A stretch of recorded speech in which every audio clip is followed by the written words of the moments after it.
I grew up in a teacher's home. My mom was a teacher and still is, and she really celebrated the written word and characters.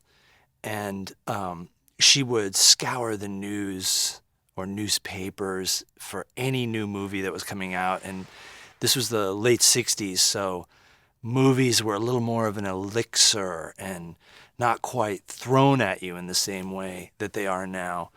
And she was convinced that it was okay to take me at age 8 or 9 to go see Carnal Knowledge because she felt, well, I can always cover his eyes during the sexy parts. What's important is that you see these wonderful characters, and they're written by Mike Nichols, who we've listened to those comedy records of Nichols and May, and this is the same guy.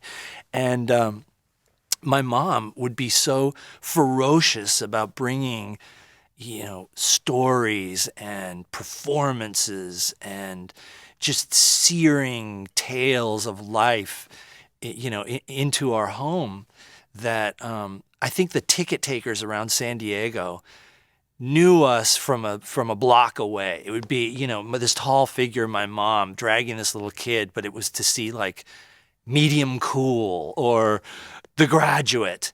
And they would always give me this look when I just remember being a little kid walking into some of the theaters around San Diego, and they would give me a look, they'd give her a look, and then they'd kind of shrug and let us in to see the movie.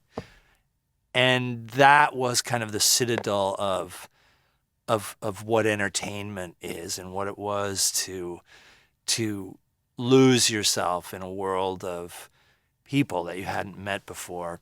And so the first movies that really kind of brought that magic into our lives, Hal Ashby films, Mike Nichols films, The Graduate, Catch 22, movies that invariably had music in them. And even from a young age, I knew that if you could marry music with those characters and with that great photography, you had it all. And that started practically from the first movie I ever saw.